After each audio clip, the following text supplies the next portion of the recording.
పహల్గామ్ ఉగ్రదాడి తర్వాత పాకిస్తాన్కు బుద్ధి చెప్పేందుకు సింధు నదీ జలాల ఒప్పందం అమలు నిలిపివేసిన భారత్ మరో కీలక నిర్ణయం తీసుకుంది. పాకిస్తాన్ విమానాలు భారత గగనతలంపై ప్రయాణించకుండా నిషేధం విధించింది. ఈ దెబ్బతో ఇప్పటికే ఆర్థిక ఇబ్బందుల్లో కూరుకుపోయిన పాక్ ఎయిర్లైన్లు మరింత సంక్షోభంలోకి జారిపోనున్నాయి.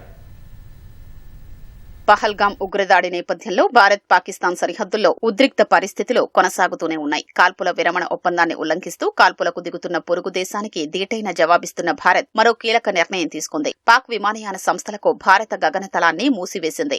ఇందుకు సంబంధించి నోటం జారీ చేసింది. ఈ నిర్ణయం ఏప్రిల్ 30 నుంచి మే 23 వరకు అమల్లో ఉంటుందని తెలిపింది. ఇప్పటికే భారత విమానాలకు పాకిస్తాన్ తమ గగనతలాన్ని మూసివేసింది. ప్రతిగా భారత్ కూడా అలాంటి నిర్ణయమే తీసుకుంది. దీంతో పాక్ కు సంబంధించిన వాణిజ్య లీజుకు తీసుకున్న సైనిక విమానాలు భారత గగనతలాన్ని ఉపయోగించుకునే అవకాశం లేదు. ఈ నిర్ణయంతో పాక్ విమానాలకు తీవ్ర ఇబ్బందులు తప్పవని నిపుణులు చెబుతున్నారు. పాకిస్తాన్ విమానాలు కౌలాలంపూర్ సహా మలేషియాలోని ఇతర నగరాలు, సింగపూర్, థాయిలాండ్ వంటి ప్రాంతాలకు వెళ్లాలంటే ఇప్పుడు చైనా, శ్రీలంక గుండా దూర ప్రయాణం చేయాల్సి ఉంటుంది. దీనివల్ల ప్రయాణ సమయం పెరగడంతో పాటు నిర్వహణకు అదనపు భారం పడుతుంది. ఇప్పటికే ఆర్థిక ఇబ్బందుల్లో ఉన్న పాక్ ఎయిర్లైన్లకు ఇది మరింత శరాఘాతం కానుంది. పహల్గామ్ ఉగ్రదాడి తర్వాత భారత్ పాకిస్తాన్ మధ్య ఉద్రిక్తతలు పెరుగుతున్న నేపథ్యంలో అమెరికా విదేశాంగ మంత్రి మార్కో రూబియో బుధవారం పాకిస్తాన్ ప్రధానమంత్రి షెహబాజ్ షరీఫ్ కు ఫోన్ చేశారు. ఇటీవలి పరిణామాలపై పాకిస్తాన్ దృక్పథాన్ని రూబియోకు షరీఫ్ వివరించారని తెలుస్తోంది.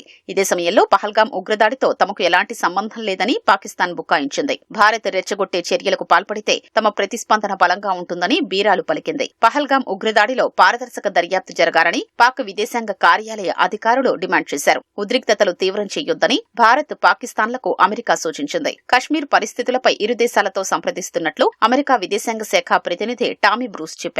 మరోవైపు భారత్, పాక్ ప్రశాంతంగా ఉండి చర్చల ద్వారా ఉద్రిక్తతల్ని తగ్గించుకోవాలని బ్రిటన్ పిలుపునిచ్చింది. పహల్గామ్ ఉగ్రదాడికి ప్రతీకారంగా భారత సైన్యం తమ దేశంపై 36 గంటల్లోగా దాడి చేయొచ్చని పాకిస్తాన్ సమాచార మంత్రి అతావుల్లా తరార్ ఇప్పటికే ఆందోళన వ్యక్తం చేశారు.